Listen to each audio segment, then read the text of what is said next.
Oke, jadi kita lanjutkan ya. Mmm, jadi di sini, berdasarkan hasil apa namanya, regresi kita dan juga model aslinya. Jadi kita ingat kembali bahwa model asli kita itu adalah seperti ini. Jadi data aslinya yang Y itu adalah beta 0 tambah beta 1X ditambah dengan epsilon, di mana epsilon di sini adalah, random error ya. Oke, dan ini juga bisa menggambarkan nanti, berhubungan dengan, residual error yang kita peroleh. Oke, jadi di sini random error biasanya dimodelkan dengan distribusi normal ya. Saya pikir ini sudah dipelajari sebelumnya ya, dan juga kayaknya sudah dibahas dengan, Ibu Ira ya kalau nggak salah.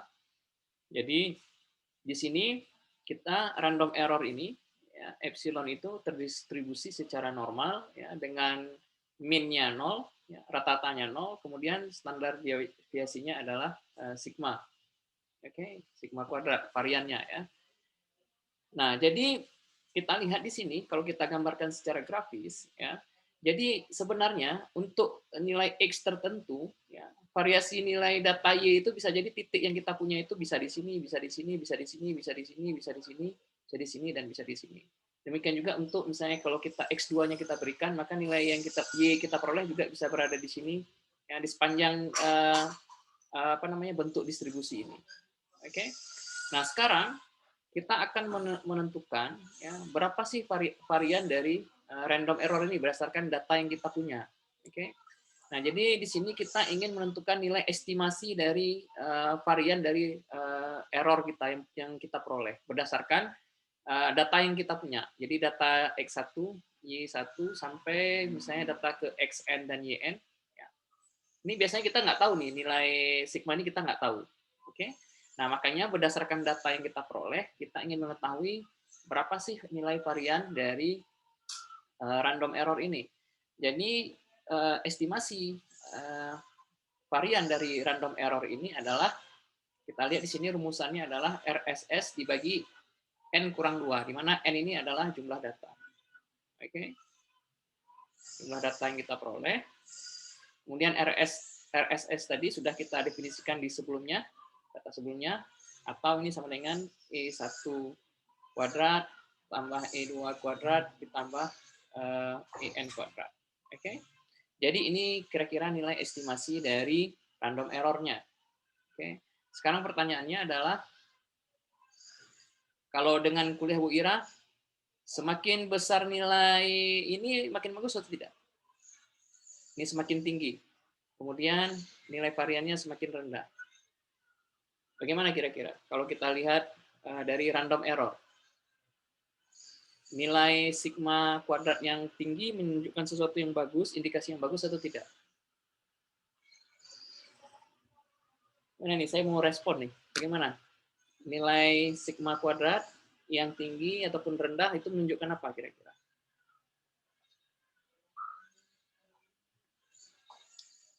Halo?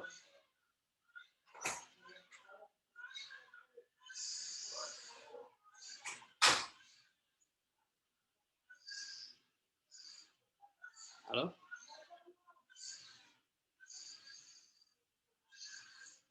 Ya ini nggak ada yang jawab nih. Dengan Bu Nilai Ira, ya jadi sekarang ini aja distribusi normal. Nilai sigma yang tinggi artinya apa? izin Pak, berarti untuk sigma yang tinggi atau varian yang tinggi berarti variasi datanya lebih banyak gitu yang kita Lebih gunakan. besar, Berarti oke, bukan lebih banyak, lebih sampel besar. kita banyak berbeda. Gitu. Ya, oke. Angkanya berbeda. Ya, jadi kalau misalnya nilai variannya itu lebih besar atau nilai standar deviasinya lebih besar, berarti variasi datanya lebih besar kan. Nah, kita lihat di sini yang epsilon ini berhubungan dengan nilai apa? Nilai y ya kan. Jadi untuk nilai x tertentu, jadi kalau kita gambarkan di sini untuk nilai x tertentu, kalau nilai variansinya besar, ya kemungkinan nilai y-nya untuk x nilai tertentu misalnya x1, maka nilai y-nya juga semakin besar seperti ini. Ya, kalau dia besar ya, variansinya besar. Oke. Nah, sekarang kalau variannya kecil, oke, untuk nilai X tertentu, mungkin saja data Y-nya itu cuma sedikit saja simpangannya. Jadi lebih kecil seperti itu. Oke, simpangannya seperti ini, lebih runcing.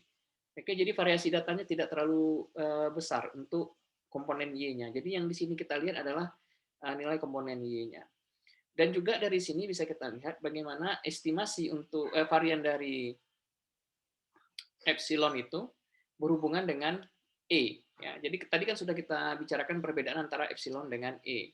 Nah, di sini sudah dihubungkan kembali bahwa untuk menentukan varian dari random error dari data yang asli yang sebenarnya itu bisa kita lakukan estimasinya berdasarkan residual error, berdasarkan model yang kita peroleh dari data, nilai Y yang kita prediksi.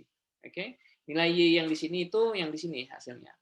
Oke, sedangkan Y prediksi Y hat ini adalah garis lurus ya, nilai garis regresi yang kita peroleh dari data yang ada. Oke. Nah, jadi di sini bisa kita lihat seberapa besar dari random error yang ada di sini berdasarkan nilai residual error. Oke, jadi kita bisa menentukan varian dari random error ini. Oke. Jadi sehingga kita bisa memprediksi, mengukur seberapa besar simpangan dari nilai Y berdasarkan data yang ada. Oke? Itu ya. Jadi di sini sampai tahap ini kita tidak hanya langsung tidak hanya mendapatkan garis regresi saja, tetapi kita juga menghitung errornya, kemudian kita bisa menentukan seberapa besar sih simpangan nilai Y berdasarkan data yang ada. Oke? Nah, ini contohnya ya, bagaimana kita menentukan nilai RSS atau menentukan varian dari sigma ini berdasarkan nilai RSS. Jadi di sini kita ada nilai Y yang sebenarnya. Ya, ini YI. Nilai YI semua. Oke. Ini untuk di sini. Sedangkan nilai YI hat kita peroleh dari model ya, yang ada pada slide pada minggu yang lalu. Ya, saya lupa berapa nilai beta 0-nya di sini dan beta 1 hat-nya berapa di sini. Oke. Jadi kita masukkan nilai X-nya, nanti kita peroleh nilai YI-nya, kemudian kita hitung residual error-nya, nanti kita peroleh nilai estimasi dari random error-nya, varian dari random error-nya. Oke. Oke. Itu kira-kira tentang varian dari random error. Kalau min-nya sudah pasti 0. Oke. Jadi min dari epsilon itu 0 ya, estimasinya, sedangkan varian dari epsilon itu ya itu adalah RSS per n kurang 2, kemudian distribusi dari epsilon itu adalah distribusi normal. Itu kesimpulannya. Oke. Ini kita menganalisis tentang errornya. Nah, kemudian ini tidak dikumpul, maksudnya ini saya ingin melakukan tugas tambahan. Jadi nanti saya nggak tahu apakah pada minggu yang lalu saya sudah menanyakan dari data yang kalian peroleh, kalian nanti sebagai tambahan, datasetnya sama dengan dataset yang pada tugas pertama dari saya, cuma nanti ditambahkan berapakah nilai ini.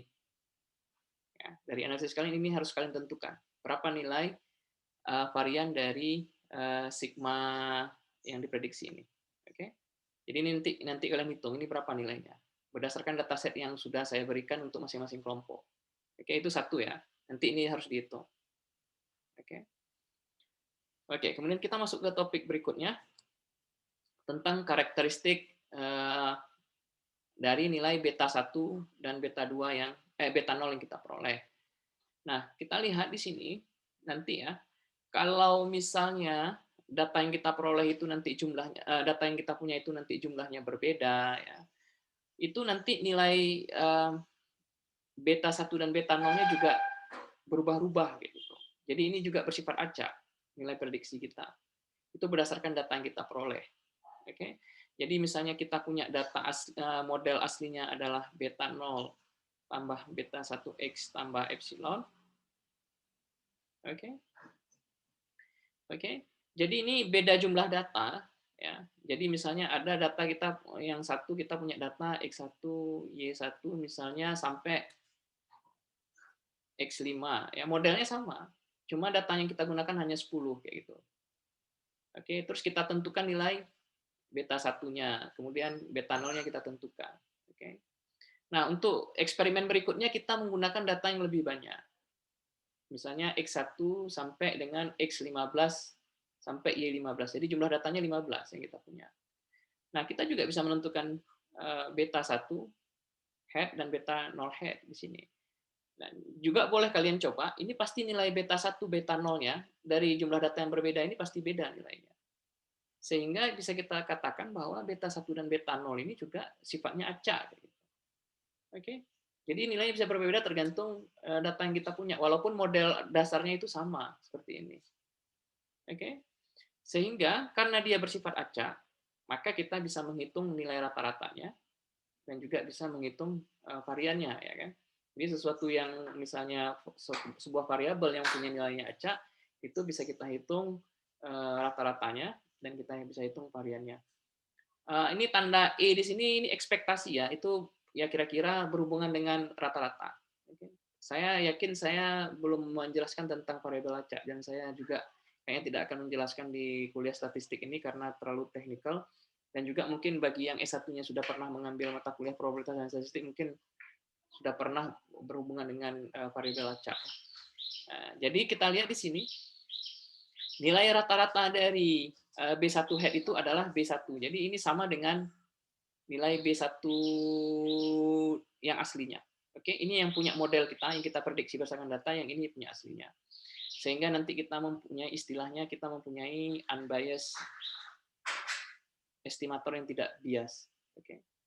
Nah, nanti ini bisa kalian cari lagi, apakah ini maksud dengan unbiased estimator. Oke. Jadi nilai rata-ratanya ini tidak meleset dari nilai beta 1 yang sebenarnya. Oke. Kemudian varian dari nilai beta 1 ini, perubahan dari beta 1 ini, simpangannya kita lihat dipengaruhi oleh sigma kuadrat yang sudah kita bahas sebelumnya. Kemudian juga varian dari data X. Oke, ini varian dari data X-nya ya, bukan yang data Y. Oke. Jadi kita lihat di sini untuk slope ya. Ini kita tidak terlalu penting, yang sudah tahu kita bahwa ini kita mempunyai estimator yang tidak bias ya. Jadi di sini nilai rata-rata dari beta 1 head yang kita peroleh itu sama dengan nilai beta 1 di aslinya. Cuma di sini untuk varian dari beta 1 itu dipengaruhi oleh varian dari error, random error, varian dari random error, random epsilon ya, varian dari epsilon, dan juga varian dari data X. Nah, kalau kita lihat dari varian beta 1 ini, kita lihat nilai variannya itu tinggi, ya dari beta 1 head ini tinggi, kalau varian dari errornya juga tinggi. Oke? Jadi varian kalau semakin tinggi varian errornya, itu varian dari beta 1-nya juga makin tinggi. Oke, kalau kita baca di sini. Oke? Nah, kita maunya varian dari beta 1 ini, ya itu kita maunya rendah. Varian dari beta 1, bukan beta I ya. Kita pinginnya rendah. Caranya bagaimana? Berarti varian dari error, ya, itu juga harusnya rendah. Kemudian SXX juga seharusnya tinggi. Varian dari data tinggi. Jadi untuk datanya sendiri, kita tidak boleh mempunyai data X yang hanya terfokus pada ring yang sempit di sumbu X-nya. Kita ingin datanya itu mempunyai interval yang lebih tinggi, yang lebih banyak cakupan datanya. Oke? Sehingga nilai varian dari beta 1-nya lebih kecil, sehingga variasi dari model yang kita peroleh itu tidak terlalu besar. Ya, jadi kalau semakin besar varian dari beta 1, jadi model kita itu perubahannya berubah data sedikit saja, model yang kita peroleh juga berubah cukup besar seperti itu. Sehingga kalau untuk melakukan regresi lebih baik kita mempunyai interval X, interval data X yang besar juga seperti itu untuk memperoleh model yang lebih reliable lah, yang mempunyai varian atau variasi yang lebih sedikit seperti itu. Jadi seperti itu kesimpulannya. Jadi untuk memperoleh varian B1 yang kecil yang kita harapkan ya, modelnya tidak berubah terlalu banyak, kita inginnya varian dari error sekecil mungkin. Ya, kemudian variasi data kita di sumbu X-nya ini, yang di sumbu horizontal, yang X-nya itu sebesar mungkin. Ya, jadi itu yang intinya untuk mendapatkan model yang tidak berubah tidak terlalu banyak. Ya, ini juga sama dengan untuk ini bukan slope ya, sorry, ini intercept, sorry, beta 0 itu intercept. Sorry, maaf ya. Nanti bisa kalian rubah sendiri. Intercept. juga terdistribusi normal, dan kita lihat varian dari beta 0 ini juga dipengaruhi oleh si sigma kuadrat. Jadi sama kasusnya dengan beta 1, ya, kalau ininya besar, maka varian beta 0 juga besar. Oke. Kemudian untuk mengecilkan ini sigmanya variannya juga harus kecil. Kemudian SXX-nya juga besar. Kemudian di sini kita lihat hubungannya dengan jumlah data. Ya, kita lihat untuk mendapatkan variasi beta 0 yang kecil, jumlah datanya juga harus besar. Jumlah data besar. Jadi untuk beta 0 sendiri, untuk mendapatkan varian yang kecil, varian dari error itu kita maunya kecil, kemudian SXX kita maunya besar, kemudian jumlah datanya kita maunya juga besar. Seperti itu kira-kira. Ya. Tapi baik untuk beta 1 maupun beta 0, ini berlaku. Kita inginnya varian dari random error-nya sekecil mungkin, kemudian variasi data X-nya sebesar mungkin. Kemudian untuk beta 0 ada tambahan lagi, ya, itu data yang kita gunakan untuk melakukan regresi itu juga harus banyak, ya. Karena sering sekali pada waktu misalnya tesis itu ada yang model survei atau penggunaan data itu jumlah datanya sedikit sekali, ada yang cuma 15, ada yang 10 gitu kan. Nanti dipertanyakan berapa itu jumlah datanya cukup enggak gitu. Nah, kenapa? Karena nanti jumlah data itu mempengaruhi model yang kita peroleh seperti itu. Ya, coba aja kalian tes dengan dataset yang kalian punya, misalnya untuk melakukan regresi kemarin. Misalnya kalian punya data misalnya 20, ya kan? Nah, coba kalian ambil secara acak, ya, 10 pasangan data aja. Oke. Kemudian kalian tentukan nilai beta 0, beta 1-nya. Oke. Nah, kemudian kalian ambil lagi 10 data, ya, yang dari data set yang sama ya. Tadi kalian punya data misalnya 20. 15 atau 20 tadi saya bilang. Misalnya 20 aja lah kita anggap. Kalian ambil setengahnya. Acak aja kalian ambil dari 20 itu pasangan datanya. Kemudian kalian ambil nilai beta 0 sama beta 1-nya. Oke. Kemudian ambil lagi 10 juga secara acak, beda dengan yang pertama. Oke. Beda dengan pertama. Boleh ada yang sama, boleh ada yang tidak. Ambil 10 lagi. Terus kalian lihat nilai beta 1 sama beta 0, beta 0-nya pasti berbeda. Itu untuk ukuran jumlah data yang sama ya. Nah, kemudian kalian juga bisa lihat kalau kalian gunakan misalnya datanya 10, ya, kalian tentukan beta 0 sama beta 1-nya.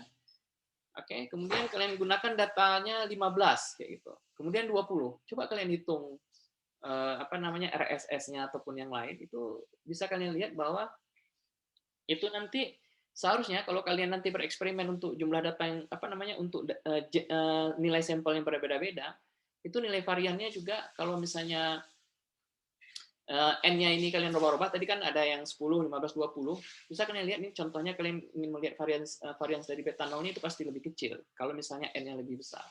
Itu kalian bisa eksperimen sendiri. Ya. Di sini hanya saya menyampaikan konsepnya. Ini bisa kalian buktikan berdasarkan eksperimen sendiri nanti. Oke. Oke. Kemudian ini kita ingin melihat secara grafis apakah model yang kita hasilkan itu cukup bagus atau tidak gitu. Oke.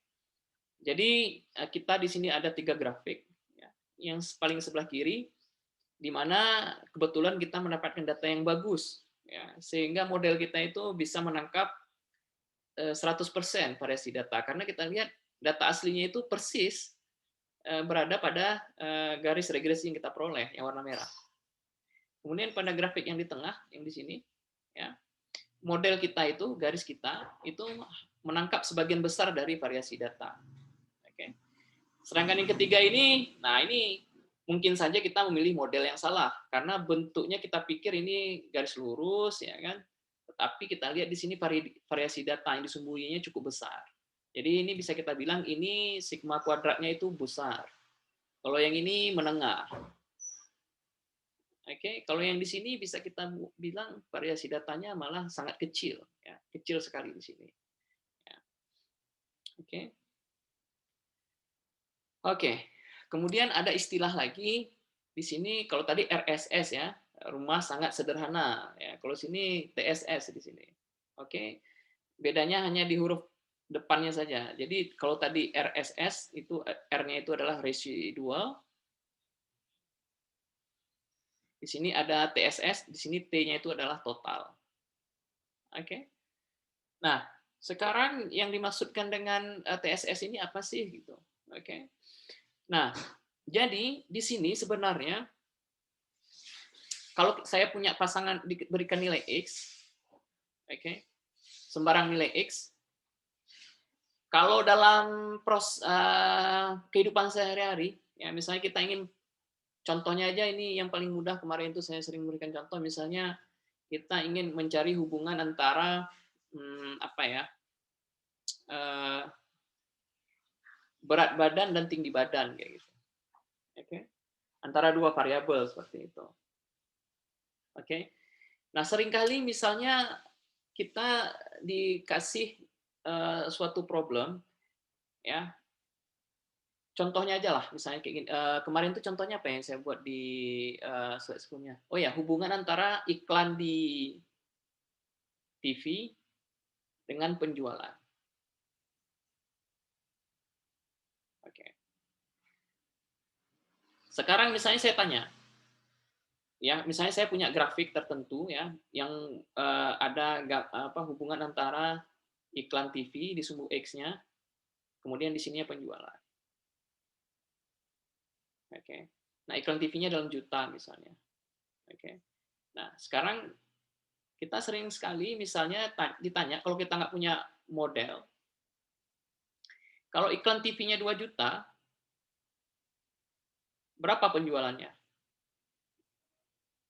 Misalnya kita menjawabnya, ini kan grafik ya, kita punya grafik. Oke. Kalau kita tidak mempunyai model, tidak mempunyai model itu artinya kita tidak mempunyai garis regresi, itu kita tidak punya. Oke. Nah, sering sekali ditanya berapakah penjualannya. Nah, kecenderungannya kalau kita nggak punya model seperti ini, kita biasanya menjawab pasti nilai rata-rata yang pernah yang pernah kita alami gitu. Jadi jawabannya adalah nilai rata-rata. Misalnya nilai rata-rata penjualannya adalah 1.000. Oke, penjualannya 1.000 lah kita bilang. Oke. Satuannya terserah nanti. Oke. Jadi 1.000 ini adalah nilai rata-rata dari Y-nya. Jadi seringkali kita menjawab seperti itu. Ya, jadi itu sering sekali dalam kehidupan sehari-hari. Kalau misalnya penjualannya TV-nya 2 juta, ya mungkin dapatnya kira-kira 1.000. Dan kecenderungan kita, nilai yang kita sebut itu adalah nilai rata-rata dari penjualan yang selama ini kita punyai. Gitu. Nilai rata-ratanya yang kita sebutkan. Nah, oke, berarti yang kita peroleh adalah nilai, yang kita sebutkan adalah nilai rata-rata. Biasanya. Tetapi kalau kita lebih cerdas sedikit, ya, kalau kita mau berusaha sedikit, kita punya data, kita plot, terus kita buat modelnya sehingga kita peroleh nilai Y hat. Berdasarkan apa? Berdasarkan nilai beta 0 dan beta 1 yang kita peroleh. Dikali 2 juta. Kan seperti itu. Cara menentukan nilai penjualan kalau nilai X-nya adalah 2 juta. Seperti itu.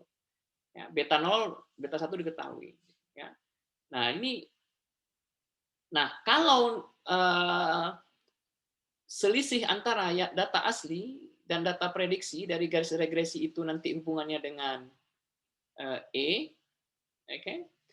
Nah, itu berhubungan dengan RSS nanti, oke?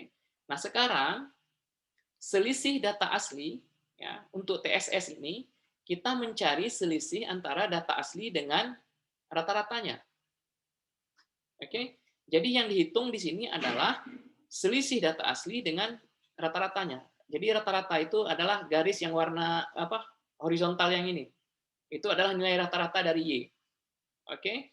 Nah, jadi error yang dimaksud di sini untuk menghitung total sum of square ini adalah selisih nilai dari data asli dikurang dengan nilai rata-rata. Jadi contohnya data asli saya misalnya ini rata-rata misalnya 1.000 ya. Ini 1.000. Sedangkan yang di sini nilainya adalah 1.200. Oke. Jadi di sini selisih YI dikurang Y di sini adalah 200 untuk kasus yang ini. Oke. Y data aslinya 1.200, nilai Y-nya dikurangkan dengan nilai rata-ratanya. Oke. Beda dengan kasus yang tadi, yang ini. Yang ini adalah nilai YI aslinya 1.200 ya, dikurangkan dengan hasil prediksi dari regresi. Oke. Jadi kita nanti mendapatkan dua kuantitas yang berbeda. Jadi sebenarnya TSS ini itu sama dengan varian dari data Y. Jadi TSS itu adalah varian dari Y. Varian dari data Y. Oke, ingat ya, SYY. S itu anggap varian, YY itu varian dari data Y. Oke.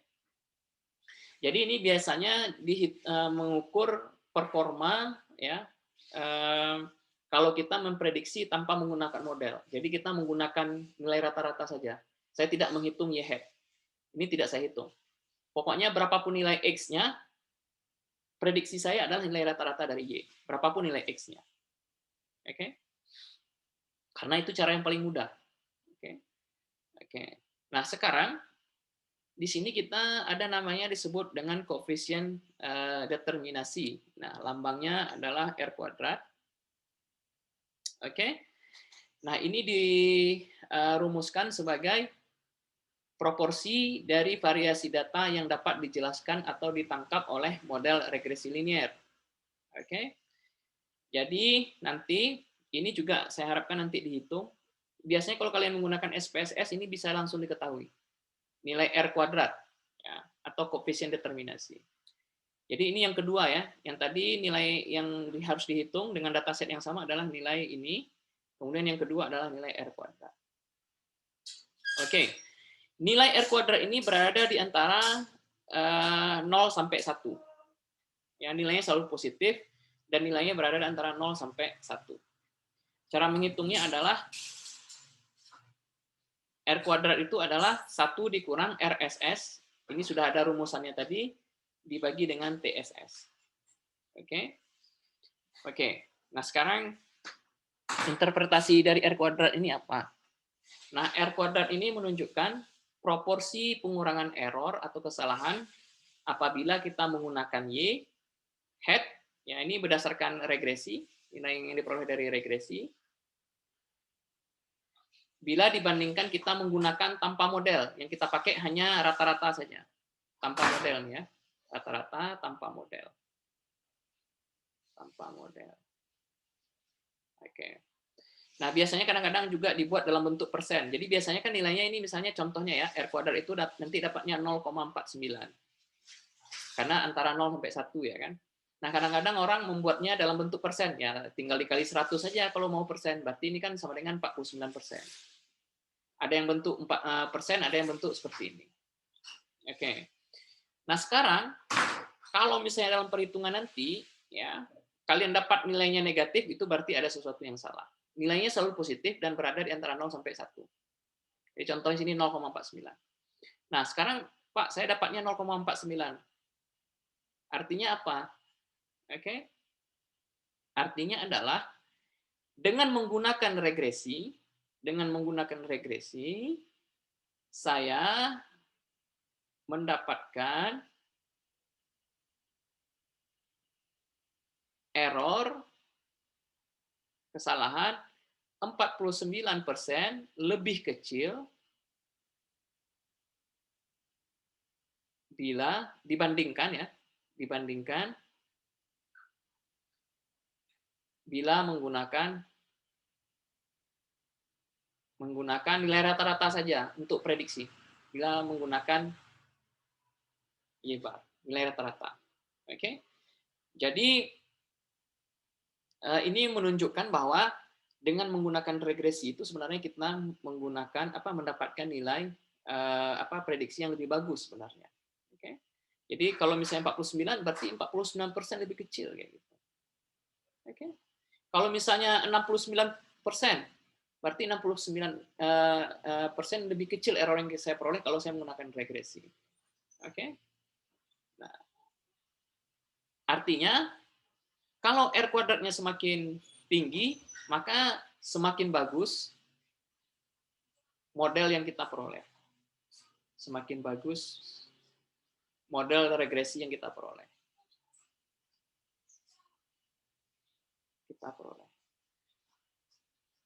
Oke, karena apa? Karena kita misalnya nih 49% dengan 69%, ya sudah tentu bagus nilai R kuadrat yang 69% atau 0,69. Kenapa? Karena saya mendapatkan error 69% lebih kecil kalau saya menggunakan nilai rata-rata saja. Oke. Jadi itu kira-kira apa namanya maknanya. Ya. Jadi contohnya seperti ini. Ya ini kita lihat kasus ekstrim saja ini. Kalau R kuadratnya sama dengan 1, ya, atau misalnya dalam persen R kuadratnya itu adalah 100%. Ya. Itu artinya, ya, kalau kita lihat dari rumusnya lagi, 1 dikurang RSS dibagi dengan TSS.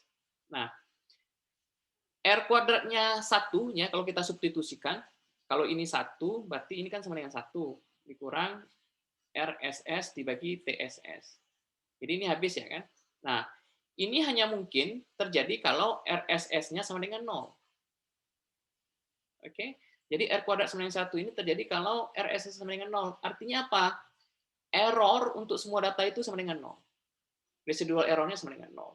Artinya apa? Artinya semua data asli saya itu persis berada di garis. Karena kan errornya 0 ini. Karena data saya itu persis pada model yang saya peroleh.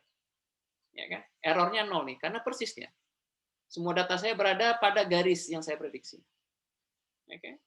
Nah, pada kasus ekstrim yang lain, ini R kuadratnya sama dengan 0. Oke. Ini artinya regresi saya sama dengan TSS. Artinya apa? Model saya ya sama dengan nilai rata-rata dari Y. Ya. Jadi kalau RSS sama dengan TSS, kalau lihat dari rumusnya, kalau ini sama, RSS sama TSS sama ini sama nilainya, berarti RSS dibagi TSS kan 1 ya, kalau sama. 1 kurang 1, 0. Ya kan? Berarti R kuadrat sama dengan 0. Ini artinya apa? Ya, berarti regresi saya ya nilai rata-rata saja, garis lurus kayak gini saja. Ya, jadi slope-nya sama dengan 0. Ya, jadi beta satunya itu sama dengan 0. Ya, jadi slope-nya bernilai 0. Oke. Nah, biasanya dalam praktis biasanya kita mempunyai bentuk yang berada di antara 0 sampai 1. Ya, R kuadratnya itu 0 sampai 1. Ini hanya kasus ekstrim saja. Oke. Oke.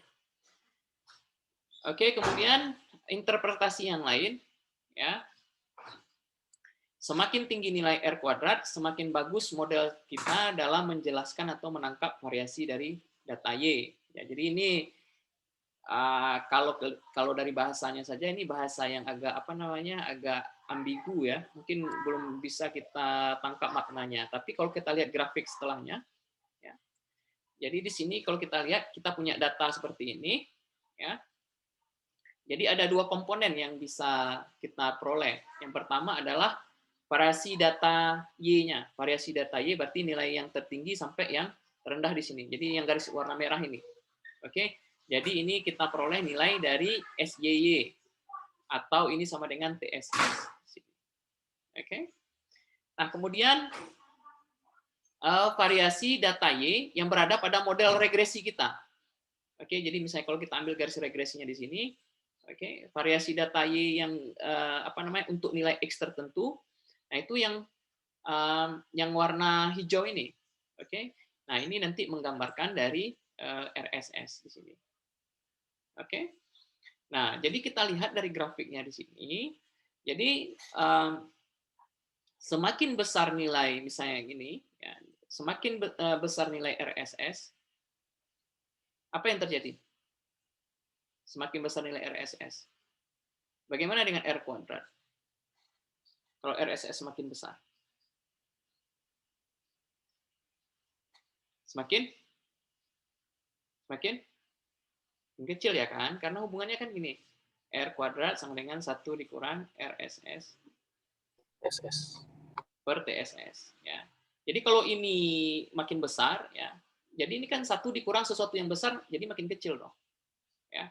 Betul ya? 1 dikurang sesuatu yang membesar, maka R kuadratnya juga makin kecil. Oke. Begitu juga sebaliknya, kalau RSS-nya semakin kecil, maka R kuadratnya juga semakin besar. Oke. Nah, jadi kita lihat di sini, ya. Jadi yang ingin kita peroleh adalah di sini RSS ini berarti berhubungan dengan nilai sesuatu apa namanya nilai residu yang tidak bisa kita jelaskan seperti itu. Nilai RSS di sini, error yang diperoleh di sini. Oke. Jadi kita inginnya ini sekecil mungkin bagian yang ini, sekecil mungkin. Sehingga bagian yang tidak bisa kita jelaskan juga semakin kecil seperti itu. Jadi bagian yang bisa dijelaskan menjadi semakin besar. Ya, karena kita lihat di sini variasi dari Y itu merupakan, kita lihat proporsinya adalah bagian variasi yang bisa dijelaskan oleh X dan bagian yang tidak bisa dijelaskan. Dan kita inginnya yang tidak bisa dijelaskan ini sekecil mungkin. Sehingga nilai R kuadratnya bisa sebesar mungkin. Oke. Ya, jadi kira-kira seperti itu penjelasannya secara grafis. Ya, jadi kita pinginnya nilai R kuadrat sebesar mungkin. Oke. Oke, ini bagian kedua. Kemudian bagian ini contoh perhitungannya. Nanti di ini saya pinginnya nanti kalian hitung sendiri, ya. Berdasarkan dataset untuk masing-masing kelompok itu bagian dari tugas, ya, menghitung nilai R kuadrat ini. Oke. Kemudian nanti kita masuk ke korelasi di bagian ketiga. Setelah itu kita selesai.